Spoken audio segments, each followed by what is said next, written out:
ظاہر ہے اگر کوئی ہمارے ہاں کارروائی ہوتی ہے تو پھر ہم نے تو پالیسی اناؤنس کر رکھی ہوئی ہے. تو یہ بڑی ایک افسوسناک صورتحال ہے.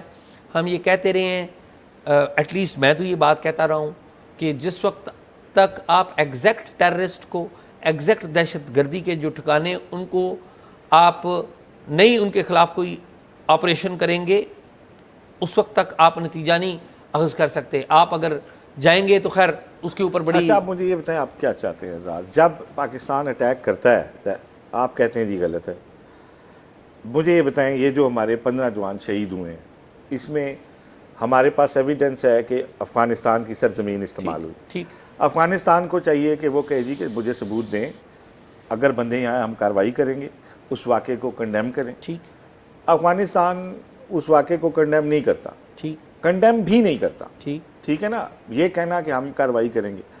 اس کے بعد اگر پاکستان کوئی کارروائی کرتا ہے تو آپ کہتے ہیں جی کہ یہ میرا اس سے متفق ہونا ضروری نہیں ہے. دیکھیں میں آپ سے یہ کہتا ہوں, اچھا میں ایک لائن دے دوں. نہیں میری بات صرف سن لیں پھر آپ پوری لائنیں دیجیے گا. جب بھی اعزاز بالکل صحیح بات ہے, کسی دوسرے ملک میں ہمیں کوئی کارروائی نہیں کرنے کا اختیار, اگر وہ ملک ہمارے ساتھ دہشت گردی کے حوالے سے تعاون کر رہا ہو, ہمیں کم از کم یہ تو تاثر دے کہ ہم آپ کے ساتھ ہیں. جو لا انفورسنگ کی جانیں گئی ہیں اس میں کوئی ہمارے ساتھ اظہار ہمدردی کرے, ہمیں کوئی سچا جھوٹا ہمارے ساتھ کوئی. جب وہ نہیں کیا جاتا تو آپ دیکھیں جب اندر اٹیک ہوئے فوجی تنصیبات پہ ہی ہوئے, سویلین پہ نہیں ہوئے, اور آپ دیکھیں کہ کس طرح نوز ڈاؤن ہوئی پاکستان کے بارڈر ایریا کے اوپر جو سیکیورٹی کے ان کے حملے تھے, پاکستان کے اندر جو سیکیورٹی فورسز پہ حملے تھے وہ نوز ڈاؤن ہوئے. تو پھر یہ اسٹیبلش ہوتا ہے نا کہ پاکستان کی یہ پالیسی صحیح ہے کہ وہاں پہ اگر افغان حکومت کام نہیں کرتی تو پھر ہمیں وہ کام کرنا چاہیے. اچھا میں جواب دوں گا. جی بالکل. پہلی بات تو یہ ہے کہ پالیسی اگر وہ کامیاب ہوئی, نوز ڈاؤن ہوئی, تو اسے پھر قائم رہنا چاہیے تھا. دوبارہ حملہ ہو گیا نا. ہمارا موقف کیا ہے؟ ہمارا موقف دیکھیں نا, ایک تیسرا ملک چین, نا میری بات سوال لے لیں یار, سوال لے لیا نا آپ کا, بھی میں جواب نے انٹرونشن کی تو رکی نا. دیکھیں سیز فائر ہوا, میں اب جواب دے دوں. ہم تو اس کو فالو کر رہے ہیں سیز فائر کو. حضور مجھے اب جواب دے لینے. بات یہ ہے کہ ہمارا موقف کیا ہے. ہمارا موقف یہ ہے کہ افغانستان کی سرزمین دہشت گرد جماعتیں استعمال کر رہی ہیں, بالکل ٹھیک موقف ہے. القاعدہ استعمال کر رہی ہے, ٹی ٹی پی استعمال کر رہی ہے, ایسٹ ترکستان اسلامک موومنٹ استعمال کر رہی ہے, اور بہت ساری تنظیمیں, یہ بالکل ٹھیک موقف ہے. ہمارا کنسرن ان جماعتوں سے ہے کہ وہ ہمارے خلاف کارروائی کرتی ہیں. جو جماعتی ہیں جن کے اوپر پاکستان کے پاس شواہد ایویڈنس ہے, ان میں جو سب سے بڑی جماعت کون سی ہے؟ ٹی ٹی پی ہے. سب سے بڑی جماعت کے سربراہ کون ہے؟ نور ولی محسود ہے. ایسا ہی ہے نا. نور ولی محسود کب سے ٹی ٹی پی کے سربراہ ہیں؟ سال 2018 سے آنورڈ سے وہی ہے نا ٹی ٹی پی کے. آپ جاتے رہے یہاں سے, ان سے مذاکرات بھی کرتے رہے. اگر نور ولی محسود صاحب اور ان کی جماعت اگر آپ سمجھتے ہیں اور آپ کے پاس ایویڈنس ہیں, جو ہم سمجھتے ہیں کہ یہ کہہ رہے ہیں تو ان کے پاس ایویڈنس ہوں گے, تو ان کے خلاف کارروائی کس نے کرنی ہے؟ ہم نے کرنی ہے نا. ان کے خلاف آپ نے کہا کہ ہم کابل میں ان کو اٹیک کر رہے ہیں, نہیں اٹیک ہوا. کوئی اس بات کا جواب دہ ہے؟ ان کے خلاف آپ نے کہا ہم فلاں جگہ ہم نے اٹیک کرنا ہے, نہیں اٹیک ہوا. کوئی اس بات کا کوئی جواب دہ ہے؟ دیکھیں جب تک ملیٹنٹ آرگنائزیشنز جو کسی بھی ملک کے خلاف کام کرتی ہیں, ان کی لیڈرشپ کو آپ ٹارگٹ نہیں کرتے, ان کے انفراسٹرکچر کو آپ ٹارگٹ نہیں کرتے, ان کی تنظیم ختم نہیں ہوتی, اس وقت تک آپ جو بھی کلیم کریں گے, میں سمجھتا ہوں جب تک نتائج نہیں آئیں گے میں تو ان کو ماننے کے لیے تیار نہیں. میں تو یہی تصور کروں گا آپ نے ادھر اٹیک کر دیا ہے, ٹھیک ہے ہم نے سن لیا ہے, لیکن یہ at the same time Afghanistan کے اوپر جب حملہ ہوتا ہے تو یہ افغانستان طالبان نہیں ہے. افغانستان پر طالبان کا غیر قانونی قبضہ ہے, اور وہ قبضہ کروانے میں ہم نے کردار ادا کیا ہوا ہے, سوری ٹو سے. ٹھیک ہے, تو میں عرض یہ کرتا ہوں کہ میرا موقع بڑا واضح ہے. دہشت گرد جو تنظیمیں ہیں, ان کا انفراسٹرکچر ہے, ان کی لیڈرشپ ہے. 2018 سے نور ولی محسود صاحب ہیں. اچھا اس سے پہلے آپ یہ کہہ رہے ہیں ان کے خلاف حملوں کے آپ خلاف نہیں ہیں, میں آپ یہ کہتے ہیں کہ اگر ٹارگٹ پہ نہ لگے تو پھر میں خلاف. اور میں آخری بات کروں, اس تنظیم ٹی ٹی پی کا سربراہ کون تھا؟ بیت اللہ محسود. اس کو کس نے مارا؟ امریکہ نے مارا 2008 میں. ان کے بعد حکیم اللہ محسود آئے, ان کو کس نے مارا؟ امریکہ نے ڈرون اٹیک کیا. ایسا ہی ہوا نا. حکیم اللہ محسود کے بعد کون آیا؟ فضل اللہ آیا. کس نے مارا؟ امریکہ نے اٹیک کیا. خیر اس پہ آپ کا موقف آ گیا. چلیں اس حد تک ہم مان لیتے ہیں کہ ٹارگیٹڈ کاروائیاں جو ہیں ان کو آپ درست کہہ رہے ہیں, ٹھیک ہے. اچھا اعزاز آگے بڑھتے ہیں. اس پہ تو یہی تھا آج. میرے خیال میں یہی ہے. ایران کے حوالے سے بڑا لمبا چوڑا ٹویٹ آ گیا. انہوں نے کہا جی کہ ان کو تو بڑا وہ ہمارا بیوقوف سا صدر مل گیا تھا, وہ جو تھا ہمارا پچھلے جو صدر تھے جو 8 سال رہے تھے جو بائیڈن سے پہلے, کیا اوباما, اور انہوں نے جو پیسے دیے تو یہ طاقتور ہو گئے اور انہوں نے تو کبھی سوچا نہیں تھا. وہ آپ نے ٹویٹ پڑھا ہوگا. تو یہ ماحول خراب, اس طرح کے بیانات تو اس وقت دیے جاتے ہیں جب کسی جگہ پہ ڈیڈ لاک ہو, دباؤ میں لینا ہو کسی کو. تو کیا آپ کو نظر آ رہا ہے مذاکرات ہو رہے ہیں, نہیں ہو رہے, کوئی ڈیڈ لاک ہے؟ آصف, حقیقت یہ ہے کہ یہ جنگ امریکہ ہار چکا ہے. امریکی صدر ڈونلڈ ٹرمپ اس طرح کے بیانات دیتے ہیں کہ ان کی اپنی ڈومیسٹک آڈینس ہے. انہوں نے ستمبر میں مڈ ٹرم الیکشن لڑنے جانا ہے, ٹھیک. اب امریکی صدر کیا کہتے ہیں؟ نومبر میں, ٹھیک ہے, انہوں نے الیکشن لڑنے جانا ہے. اب صورتحال ہے کہ پاکستان, امریکہ بےتاب ہے کہ ایران کے ساتھ کوئی معاہدہ ہو جائے. امریکہ کی پہلی خواہش یہ تھی کہ امریکی صدر نے ابھی آپ کو پتہ ہے 13, 14, 15 کو جانا ہے, چائنا جانا ہے. تو ان کی پہلی بڑی خواہش تھی کہ چین جانے سے پہلے ہم یہ مسئلہ ختم کر لیں. ایرانیوں نے کوئی جواب نہیں دیا, اور بڑا جو جواب دیا تو اس میں ایسی ایسی باتیں لکھی جو ان کو قابل قبول نہیں. اور پاکستان کی کیا خواہش ہے؟ پاکستان نے اپنے آپ کو ری انوینٹ کیا ہے ڈپلومیٹکلی. ایسے ہی ہمارا ایک امیج پورا چینج ہوا ہے جس کے دنیا میں تو اثرات ہیں ہی ہیں, پاکستان کی انٹرنل پالیٹکس کے اوپر بھی بڑے اثرات پڑے ہیں, ٹھیک ہے. ووٹ نہیں بنا, میں ووٹ کی بات نہیں کر رہا ہوں, لیکن پالیٹکس کے اوپر اثرات بنے. پاکستان چاہتا ہے اور نیک نیتی سے چاہتا ہے کہ امریکہ اور ایران کے درمیان صلح ہے وہ ہم کروا دیں, ہم مسلم دنیا کا ایک نیا چہرہ بنیں, ہماری عزت. یہ نیک نیتی سے یہ پوری کوششیں ہو رہی ہیں. 80 گھنٹے بعد ٹول بھی کٹنا شروع کر دینے ہیں. جی ٹھیک بات ہے, یہ پتہ لگتا ہے کچھ بھی نہیں ہوا. جی ٹھیک بات. بالکل ڈفرینٹ ڈائنامکس تھی جب 28 فروری سے پہلے اسٹریٹ آف ہارموز کا چکر ہی نہیں تھا. آج آپ بیٹھے ہوئے ہیں اسٹریٹ آف ہارموز کے اوپر. آپ نے کہا, امریکہ نے کہا کہ ہم اسٹریٹ آف ہارموز کا بلاکیڈ کریں گے تو ایران شور جائے گا. ایران نے کوئی شور نہیں بچایا, الٹا اب امریکہ میں اناؤنس ہو گیا آج $90 $100 کے قریب پر بیرل پیٹرول مل رہا ہے. دنیا کی عوام کی چیخیں نکل گئی ہیں, ٹھیک ہے. 2 ماہ بعد $125 پر بیرل تیل ملے گا, اور امریکہ نے اپنی ڈومیسٹک وہاں پہ امریکی عوام کو اس بات کا پتہ لگ گیا ہے. تو تباہی کس کی آئے گی؟ عام آدمی کی, عام دنیا میں رہنے, اور اس کا سب سے بڑا ڈیمیج کس کو ہوگا؟ امریکہ کو ہوگا. ایسے ہی ہے. ابھی ایک اور ڈیولپمنٹ آصف ہونے جا رہی ہے. ایران کے وزیر خارجہ انڈیا جا رہے ہیں 13 اور 14 تاریخ کو, مئی کے وسط میں. ہندوستان میں برکس کی میٹنگ ہو رہی ہے. برکس آپ کو پتہ ہے ایک تنظیم ہے جس کا فاؤنڈنگ ممبرز میں انڈیا ہے, اور برازیل, رشیا, انڈیا, چائنا اور ساؤتھ افریقہ یہ اس کے ممبرز ہیں. 11 ممبرز مستقل اس کے بن چکے ہوئے ہیں. پاکستان نے بھی درخواست اس کی دی ہوئی ہے. پاکستان کی حمایت چین بھی کرتا ہے اور ملک بھی کرتے ہیں, لیکن انڈیا اس کو اپوز کرتا ہے. اب برکس اجلاس میں شرکت کے لیے کس کو دعوت دی گئی ہے؟ عباس اراغچی کو دعوت دی گئی ہے جو کہ ایران کے وزیر خارجہ ہیں. اب برکس کی جو میٹنگ ہوگی اس میں کون کون آئے گا؟ سعودی عرب کے وزیر خارجہ بھی وہاں پر آئیں گے, رشیا کے وزیر خارجہ بھی وہاں پر آئیں گے, چین کے وزیر خارجہ بھی آئیں گے, انڈیا کے وزیر خارجہ تو وہاں پر ہوں گے ہی, ٹھیک ہے. تو ایک بڑی دلچسپ صورتحال پیدا ہو رہی ہے. میرا یہ جہاں تک خیال ہے کہ دیکھیں ایران کے اندر ایک اور سوچ بھی پائی جاتی ہے. وہ یہ سوچ یہ پائی جاتی ہے کہ دیکھیے پاکستان جو ہے وہ امریکہ پہ ڈپینڈ بھی کرتا ہے, IMF کے والے سے اور بہت ساری چیزوں کے والے سے. وہ یہ کہتے ہیں کہ چین امریکہ پہ ڈپینڈ نہیں کرتا, پاکستان امریکہ کی گارنٹی تو نہیں دے سکتا. اور وہ رائٹلی دیکھیں لیبنان کے ایشو پر ہم ان کو گارنٹی تو نہیں دے سکے. جو پہلا سٹیٹمنٹ تھا جب سیز فائر ہوا تو اس میں لکھا ہوا تھا لیبنان, اسرائیل نے لیبنان پر حملہ کر دیا. امریکہ نے کہا کہ جی لیبنان جو ہے وہ اس کے مذاکرات ہم کرواتے ہیں. تو بیک آؤٹ کون کیا؟ امریکہ بیک آؤٹ کیا نا. تو پاکستان ایز اے ہماری جو پوزیشن ایسی ہے کہ ہم امریکہ کے خلاف کچھ نہیں کر سکتے، لیکن نیک نیتی سے جوڑنا ضرور چاہتے ہیں۔ اس میں ایک اور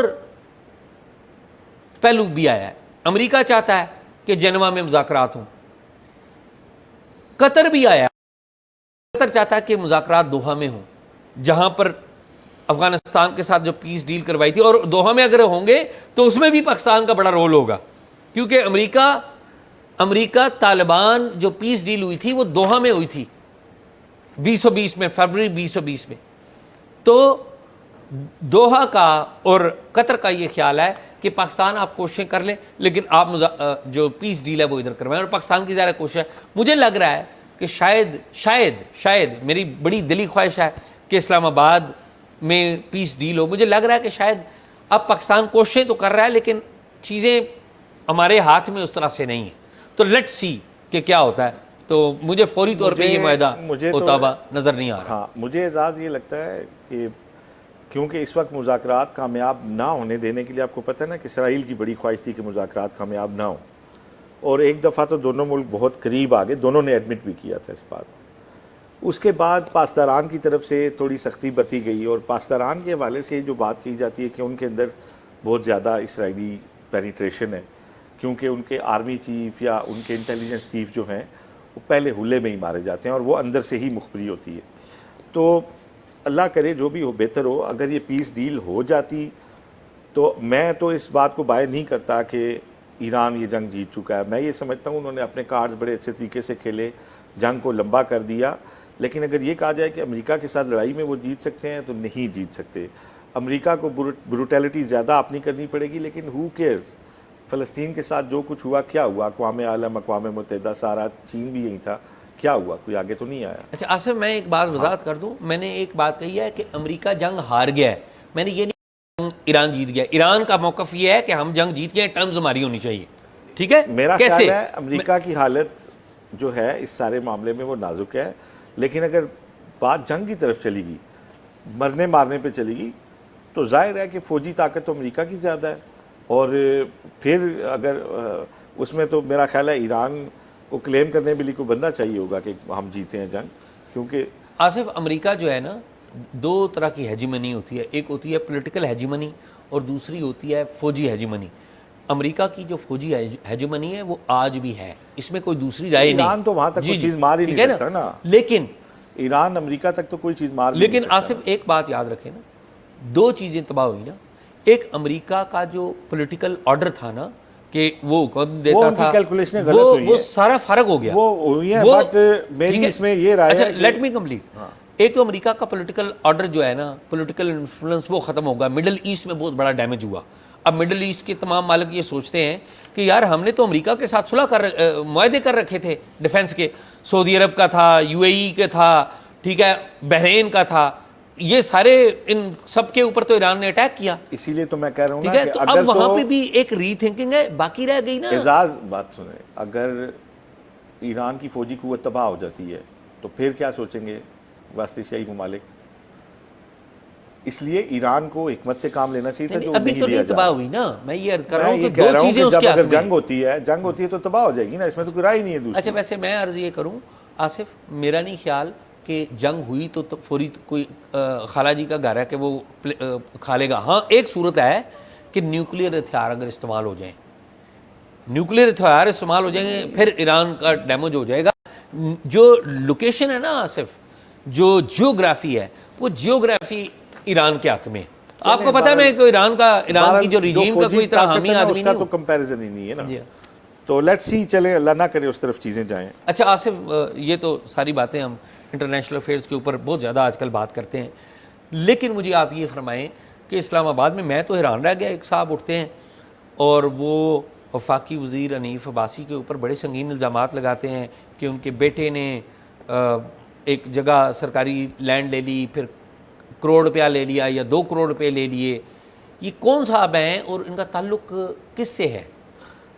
اعزاز، میری جو آج کی خبر ہے نا وہ یہ نہیں ہے کہ یہ کون صاحب ہیں، ٹھیک ہے، میری خبر کچھ اور ہے۔ میری خبر یہ ایک صاحب ہیں، ان کا نام ہے راجہ شہروز۔ ٹھیک، سوشل میڈیا پہ یہ بہت ساری ویڈیوز بناتے ہیں اور یہ کلیم کرتے ہیں کہ انہوں نے ان کے حنیف عباسی جو ہیں فیڈرل منسٹر پنڈی سے، ان کے بیٹے نے ان سے لین دین میں کوئی ان کے پیسے دینے ہیں. ٹھیک. یہ ان کا کلیم ہے.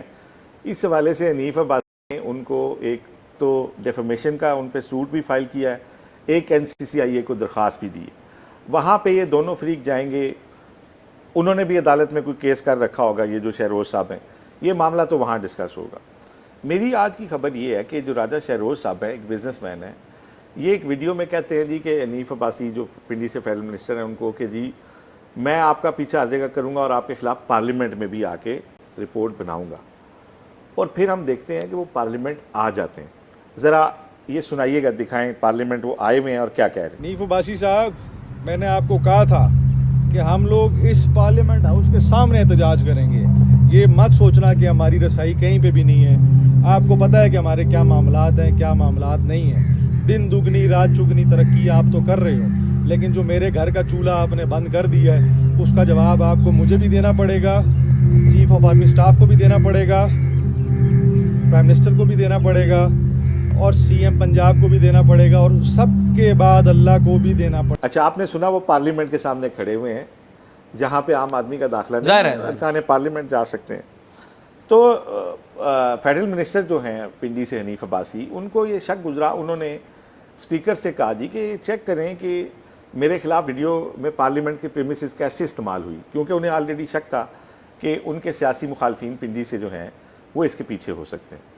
اب اسپیکر نیشنل اسمبلی کو ایک رپورٹ سبمٹ ہوئی, یہ وہ رپورٹ ہے اس انسیڈنٹ کی, آپ ہماری اسکرینوں پہ جو ہے وہ دیکھ سکتے ہیں. یہ 2 صفحے کی وہ رپورٹ ہے. ٹھیک ہے, اس رپورٹ کے اندر بڑے انٹرسٹنگ فیکٹس آئے.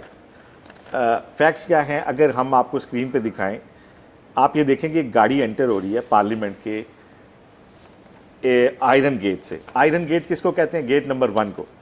آپ یہ دیکھیں ڈیفرنٹ ویڈیوز ہیں, اب یہ ساری جڑتی جائیں گی, آپ اس کو دیکھتے جائیں. یہ ایک V8 گاڑی ہے نئے ماڈل کی, اور یہ گاڑی ایریل شاٹ میں آپ دیکھ رہے ہوں گے کہ بالکل پارلیمنٹ کے گیٹ نمبر 1 کے سامنے آ کے رکتی ہے. اس سے صاحب اترتے ہیں, 11:23 پہ یہ آئرن گیٹ پہ آتی ہے, اور وہاں پہ جو 2 سیکیورٹی اہلکار ہیں محمد اویس اور انجم اقبال, وہ اس کے اوپر گرین نمبر پلیٹ دیکھتے ہیں, V8 دیکھتے ہیں, یہ آتی رہتی ہے گاڑی. ایک سینیٹر صاحب کے زیر استعمال ہے. یہ سینیٹر وہ بٹ صاحب تو نہیں ہے اپنے یہ پنڈی والے؟ میں آپ کو آگے چل کے بتاتا ہوں. ٹھیک. یہ دونوں لوگ اس گاڑی کو سیلیوٹ کرتے ہیں. گاڑی دیکھیں آپ اندر آ گئی ہے, اس سے وہ اترے ہیں, انہوں نے جا کے ویڈیو کی. 11:30 پہ اس رپورٹ کے مطابق یہ گاڑی یہاں سے واپس نکل جاتی ہے. یعنی صرف یہ پارلیمنٹ کے اندر 7 منٹ اس گاڑی نے رکتی ہے. وہ صاحب ویڈیو بناتے ہیں اور چلے جاتے ہیں. اب اس گاڑی کے اوپر جو نمبر لکھا ہوا ہے GAB 165, یہ گرین نمبر پلیٹ لگی ہوئی ہے. اچھا, اب اعزاز انٹرسٹنگ فیکٹ یہ ہے کہ یہ جو گاڑی کے اوپر نمبر پلیٹ لگی ہوئی ہے نا, میں ایکسائز کے ریکارڈ میں دیکھا تو یہ ایک کرولا گاڑی ہے, یعنی یہ ایک فیک نمبر پلیٹ ہے. ٹھیک. اور گرین نمبر پلیٹ ہے, یعنی یہ کسی سرکاری کرولا کی نمبر پلیٹ جو ہے وہ لگائی گئی ہے اس V8 گاڑی کے اوپر. اب انٹرسٹنگ فیکٹ یہ ہے کہ یہ جو گاڑی ہے V8, یہ اور یہی نمبر جو ہمارے پنڈی سے سینیٹر آپ نے جن کا ذکر کیا ناصر بٹ صاحب, ان کے زیر استعمال ہے. یہ ناصر بٹ صاحب کی گاڑی ہے, یہی نمبر اس کے اوپر لگا ہوتا ہے. بلکہ آپ اسکرین کے اوپر دیکھیں گے ناصر بٹ صاحب کی اپنی وال کے اوپر سے ہم نے یہ ویڈیو اٹھائی ہے. اسی گاڑی سے, اسی نمبر پلیٹ والی گاڑی سے اتر رہے ہیں, اسی میں واپس بیٹھ رہے ہیں سینٹ سے. تو یہ گاڑی, یہی نمبر ان کے زیر استعمال ہے. اب میں نے کالیں بھی کی, میسج بھی چھوڑا ناصر بٹ صاحب کو کہ وہ اس حوالے سے اپنا کوئی موقف جو ہے وہ دیں, کیونکہ یہ جو صاحب ہیں جو فیڈرل منسٹر کے خلاف ویڈیو بنا رہے ہیں وہ اس گاڑی کے اوپر آئے ہیں جو ان کے زیر استعمال ہے, وہی نمبر وہی گاڑی. اب ان کی طرف سے تو ہمیں کوئی جواب نہیں ملا, اگر بعد میں بھی وہ دیتے ہیں تو ہمارا فورم حاضر ہے. لیکن فیڈرل منسٹر جو ہیں حنیف عباسی, ان کا جو شک تھا اس رپورٹ کے بعد وہ ان کے سامنے آ گیا, اور وہ یہ تھا کہ کیونکہ ناصر بٹ جو ہیں آپ کو یاد ہوگا میاں نواز شریف کے ساتھ لندن میں بہت کلوز تھے. وہ MNA کا ٹکٹ بھی لینا چاہتے تھے نا, انہوں نے تو کہا تھا میں پنڈی کے ٹکٹ دوں گا کہ, اور شیخ رشید کو تو چیلنج بھی انہوں نے بہت ساری پریس کانفرنسوں میں کیا کہ پہلے میرے سے تو لڑ لو. لیکن ہوا یہ کہ جب وہ پنڈی آئے تو انہیں پتہ چلا کہ یہاں پہ کسی کانسٹیٹوینسی کا ٹکٹ لینے کے لیے تنظیم کا بڑا اہم کردار ہے, جو مقامی تنظیم ہے. میاں صاحب کی گڈ بکس میں تو وہ تھے, لیکن جب پنڈی کی تنظیم سے بات ہوئی تو ظاہر ہے وہ کانسٹیچوئنسیز لوکل لوگوں کے پاس ہوتی ہیں. پھر انہوں نے بڑی کوشش کی کہ حنیف عباسی کے ساتھ نیچے ایم پی اے کا الیکشن لڑنے, لیکن حنیف عباسی اس وقت اڑ گئے تھے, مجھے یاد ہے میں مسلم لیگ نون کی بیٹ بھی کور کرتا ہوں, وہ اس وقت اڑ گئے تھے کہ اگر ان کو ایم پی اے نیچے لایا گیا تو میں الیکشن کنٹیسٹ نہیں کروں, میں دستبردار ہو جاؤں گا ٹکٹ سے, کیونکہ میرے ونگز میں جو 2 ایم پی اے ہیں میں انہی کو ساتھ لے کے چلوں گا. اور پھر پارٹی نے اس شرط پہ جو ہے ان کی بات مان لی تھی کہ ناصر بٹ صاحب جو ہیں ان کو پھر سینٹ کا ٹکٹ دیا گیا, ٹھیک ہے, اور حنیف عباسی کے ساتھ وہی دونوں ایم پی ایز لڑے ان کے ساتھ جن کو وہ لینا چاہ رہے تھے, اور وہ دونوں ایم پی ان کے ساتھ ہیں ابھی بھی. اب معاملہ یہ ہے کہ پنڈی کی جو پرسنل جو ایک نون لیگ کی اندرونی ایک آپس کی لڑائی ہے وہ سامنے آ گئی ہے, اور اس میں سینیٹر صاحب کی گاڑی, اس کا نمبر استعمال ہونا, گاڑی کا استعمال ہونا, پھر وہ نمبر بھی فیک ہے, وہ نمبر کرولا گاڑی کا ہے, وہ اس گاڑی پہ نہیں لگ سکتا, اس گاڑی کے اوپر بھی کچھ سوالات ہیں ظاہر ہے جن کے ناصر بٹ صاحب ہی جواب دے سکتے ہیں, اور ہمارا یہ فورم حاضر ہے, ہم نے انہیں رابطہ کیا ہے, وہ اگر کوئی موقف دینا چاہیں تو ضرور دیں. لیکن جو ان کا ایک ڈپرائیو وہ سمجھتے تھے کہ مجھے کوئی کانسٹیچوئنسی نہیں مل سکی پنڈی میں حنیف عباسی کی مخالفت کی وجہ سے, اب جو یہ اقدام ہوا ہے, یہ جو صاحب شہروز ہیں جو یہ ویڈیوز کرتے ہیں, ان کا ایک سینیٹر کی گاڑی پہ آنا پنڈی کی جو پالیٹکس ہے نون کی انٹرنل, اس کے حوالے سے یہ بڑی ایک فیٹل ویڈیو ہے جو یہ اسٹیبلش کرتی ہے کہ پنڈی کی نون لیگ کی جو پالیٹکس ہے اس کے اندر سب اچھا نہیں ہے. جو لوگ آپس میں پارلیمان کے اندر موجود ہیں ان کے بھی آپس میں ٹرمز اتنے خراب ہیں کہ وہ جو ہے دوسرے بندے کو کاٹنا چاہتے ہیں. جب انیشلی یہ جب گاڑی اندر آئی تو یہ خیال کیا گیا کہ شاید کوئی پی ٹی آئی کے کوئی ایم این اے یا پارلیمنٹیرین ان کو اپنے ساتھ لے آئے ہوں گے, یا ایک شبہ یہ بھی تھا کہ کوئی ہو سکتا ممکن ہے کسی جرنلسٹ سے نے جو ہے ان کی ہیلپ کی ہو آنے میں, ان کے اندر آنے میں. لیکن جب یہ ویڈیو سامنے آئی تو اس کی رپورٹ ظاہر ہے کہ نون لیگ کی مرکزی قیادت کو بھی جا چکی ہے. تو یہ ایک پنڈورا باکس جو ہے وہ اب کھل گیا ہے کہ پنڈی کے ایک سینیٹر اور ایک سٹنگ منسٹر جو ہیں ان کے درمیان اتنے زیادہ کلیشز ہیں کہ سینیٹر صاحب اپنی گاڑی دیتے ہیں کہ آپ منسٹر کے خلاف اگر ویڈیو کریں تو پارلیمنٹ سے کریں, اور یہ آنے والے دنوں میں ظاہر ہے اس کا کوئی نہ کوئی کانسیکوینس بھی ہوگا. اور نون کے لیے بہرحال یہ خطرے کی گھنٹی ہے کہ بجائے اس کے کہ ان کی تنظیم آپس میں کوئی لوگوں کو ڈیلیور کرتی, آئندہ الیکشن کی تیاری کرتی, صورتحال اس قدر خراب ہے کہ ایک دوسرے کے خلاف ویڈیوز کے لیے اگر وسائل دیے جائیں, دوسرے کو پیٹرنائز کیا جائے اپنے لوگوں کے خلاف, تو یہ سٹوری. اچھا آصف, میں نے آپ کی بات پوری غور سے سنی ہے. ہاں جی. اس میں نا 2 حصے ہیں. ایک تو یہ ہے کہ الزام لگانے والے کو ایک نون لیگ کا جو سینیٹر ہے, جو آپ بتا رہے ہیں کہ وہ بٹ صاحب ہیں, ناصر بٹ ہیں, وہ فیسیلیٹیٹ کر رہا ہے. دوسرا یہ ہے کہ الزام لگ رہا ہے ناصر بٹ فیسیلیٹیٹ کر رہے ہیں. ظاہر ہے یہ نون لیگ کے اندر کا معاملہ ہے, اور ظاہر ہے ایک سوال ضرور پیدا ہوتے ہیں, اور آپ نے بالکل درست سوال اٹھائے ہیں کہ اس سے نون لیگ کے اندر کے ڈسپلن یا باہمی اتحاد اس میں فرق نظر آ رہا ہے. یہ بالکل ٹھیک آپ نے سوال اٹھائے ہیں, لیکن کیا ان کے اندر کے باہمی اتحاد کے مسائل یا ڈسپلن کے مسائل سے جو حنیف عباسی صاحب کے اوپر الزامات ہیں وہ ختم ہو جاتے ہیں؟ آنسر از نو. وہ الزامات بدستور قائم رہتے ہیں. جو حنیف عباسی صاحب نے, آپ مجھے نہیں پتا, میں نے فالو نہیں کیا, آپ سے ہی میں نے سنا ہے کہ حنیف عباسی صاحب نے ڈیفامیشن کا ایک سوٹ کر دیا. یہ بڑا پرانا طریقہ کار ہے. میں کوئی بھی بات کروں میرے پہ ڈیفامیشن, کیونکہ ڈیفامیشن کا کیس پاکستان میں آگے چلتا ہی نہیں. آپ سے زیادہ بہتر کون جانتا ہے؟ ٹھیک ہے, اچھا لیٹ می کمپلیٹ, مجھے کمپلیٹ تو کر لیں. آپ سوال کر لیں, میں آپ کو جواب دوں. پہلی بات تو یہ ہے کہ یہ جو الزامات ان صاحب نے لگائے ہیں, ان کے اوپر پرائم منسٹر کو چاہیے تھا کہ نوٹس لیں کہ ان کے فیڈرل منسٹر کے اوپر الزامات لگ رہے ہیں, تحقیقات کریں. اور ہو سکتا ہے حنیف عباسی یا ان کے بیٹے کا کوئی جرم نہ ہو, بالکل کوئی جرم نہ ہو, لیکن ایک سیریس بات ہے کہ ایک بندہ پبلکلی آ کر الزام لگا رہا ہے اور ایک سٹنگ فیڈرل منسٹر کے اوپر الزام لگا رہا ہے. دس از سیریس تھنگ, یہ مذاق نہیں ہے. تو میرے خیال میں آپ نے جو موقف اختیار کیا کہ بالکل ٹھیک ہے کہ ان کی نون لیگ کی صفوں میں اتحاد نہیں ہے, بہت ساری وجوہات ہیں, یہ بالکل ٹھیک بات ہے. لیکن at the same time prime minister کی بھی ذمہ داری بنتی ہے کہ وہ ضرور نوٹس لیں. یہ ایسا نہیں ہے. آپ کا سوال نہیں آیا ابھی تک. میں نے تو سوال کیا ہی نہیں, آپ میں تو تبصرہ کر رہا ہوں. آپ نے جو نکات اٹھائے اس کا جواب سنیں. جی جی.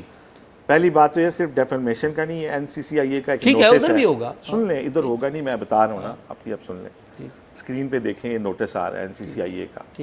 NCCIA ان سے پوچھے گی جی آپ نے جو الزام لگایا نا اس کے فیور میں کچھ اسٹامپ دکھا دیں، آپ سے فراڈ ہوا ہے، کیونکہ الیکٹرانک آپ نے آن لائن کچھ لکھنا ہے تو اس کا ثبوت دینا ہوگا۔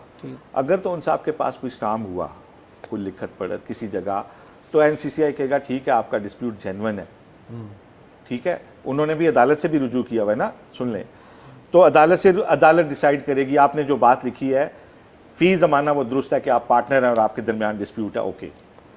اگر وہ کوئی ثبوت نہ دے سکے اس بات کا کہ کوئی کسی قسم کی کوئی فائنینشیل ڈیل انہوں نے حنیف عباسی یا ان کے بیٹے سے کی، تو پھر NCCIA انہیں بک کرے گا۔ اچھا میں جواب دوں اس کا آصف؟ ہاں بتائیں۔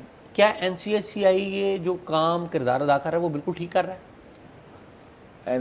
میں تو پیکا کو مانتا نہیں ہوں، میرے سے آپ اس پہ بات نہیں کر سکتے، میں آپ کے صرف اس سوال کا جواب دے رہا ہوں، اگر آپ سمجھنا چاہیں نہ سمجھنا چاہیں تو میرے پاس کوئی بات نہیں، سن تو لیں اعزاز، سن تو، میں آپ کو یہ کہا ہے کہ جو صاحب یہ الزام لگا رہے ہیں نا ان کے پاس کوئی اسٹامپ کوئی ایگریمنٹ نہیں ہے، ٹھیک ہے، اگر ان کے پاس کوئی ایگریمنٹ ہے تو وہ اسے سرفیس کریں گے تو ظاہر ہے ان کی بات بھی تو سنی جائے گی نا کسی فورم پہ۔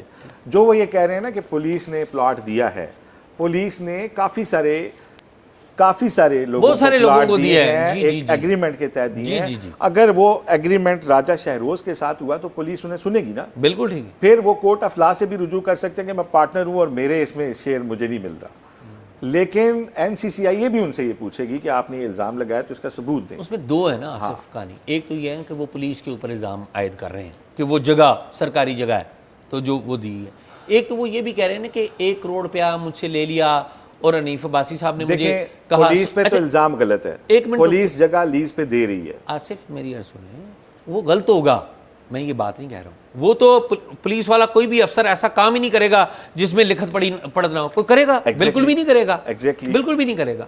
دوسری بات، وہ جو پیسے لینے کی بات وہ کر رہے ہیں نا، میں ایک بات کہی، ایسے آصف ہمارے زندگی میں معاملات ہوتے ہیں جو لکھت پڑھت نہیں ہوتی، ٹرسٹ میں بھی ہو جاتی ہیں چیزیں، ہاں اس کا ہمارے پاس کوئی نہ کوئی ایویڈنس، ہم تو اس پہ بات تب کریں گے نا جب کوئی کاغذ ہوگا۔ جی ہاں، پولیس کے پاس ایک کاغذ ہے کہ انہوں نے 15 سال کی ایک لیز دی ہے، بالکل ٹھیک بات، جس سے دی ہے وہ اس سے ڈیل کریں گے، اگر وہ ان پہ کوئی الزام لگاتا ہے تو وہ جانے اور پولیس جانے، اگر اس میں شہروز صاحب پارٹنر ہوئے تو ڈیفینیٹلی پولیس انٹرٹین کرے گی۔ میری یہ معلومات ہے کہ ان کے پاس کوئی اسٹامپ نہیں ہے۔ آپ کی بالکل ٹھیک معلومات ہوں گی۔ میرا پوائنٹ یہ ہے کہ NCCIA اس کے کردار کے اوپر ایک سوالیہ نشان ہے، NCCIA کے کردار کے اوپر میں ایز اے جرنلسٹ سمجھتا ہوں کہ ان کے کردار کے اوپر ایک سوالیہ نشان ہے۔ اس ملک کے ایک وزیر کے اوپر الزام لگا ہے، میرا یہ ہمبل رائے ہے اور آپ بالکل ایگری نہ کریں اس سے، کہ اس پہ میرے خیال میں NCCIA یا آپ محسن نقوی صاحب ان کے کولیگ ہیں، کوئی کچھ بھی الزام لگا لے، چاہے وہ ٹھیک بھی بات کریں NCCIA والے، تو میرے خیال میں پرائم منسٹر کو بھی دیکھنا چاہیے تھا۔ اب معاملات تو خیر آگے بڑھ گئے ہیں، پرائم منسٹر ابھی بھی نوٹس لینا چاہیں تو میں اس کے خلاف نہیں ہوں، میں آپ کی ایک بات کا جواب دے رہا ہوں۔ آپ نے کہا پاکستان میں ڈیفیمیشن کے قانون میں کچھ نہیں نکلتا، میں نے کہا کیس NCCIA میں بھی داخل کیا گیا، اس کی رسید ہے، ٹھیک بات، جو ڈیفیمیشن کا نوٹس ہے اس کی بھی رسید اسکرین پہ دیکھ لیں، جو NCCIA کو جو مروجہ قانون ہے، حالانکہ میں NCCIA اور پیکا کے قانون کے خلاف ہوں، آپ پارٹی ہیں، لیکن میں آپ کو یہ نہیں کہہ رہا کہ یہ صحیح ہے غلط ہے، میں کہہ رہا ہوں ایک بندے نے دونوں فورمز پہ رجوع کر رکھا ہے کہ اس ناطے کہ میرے ساتھ زیادتی ہو رہی ہے، اور مجھے یہ نہیں پتا کہ ان درخواستوں کا کیا نتیجہ ہوگا، میں آپ کی بات کا جواب دے رہا ہوں۔ بالکل ٹھیک بات، بالکل فیئر انف، اور تو نہیں آ سکتا۔ جی ناظرین، پروگرام آپ نے دیکھا، پروگرام کے بارے میں اپنی رائے ضرور دیجیے گا، اور اگر کوئی معلومات ہیں تو talkshock777@gmail.com پہ شیئر کیجیے۔ اللہ حافظ۔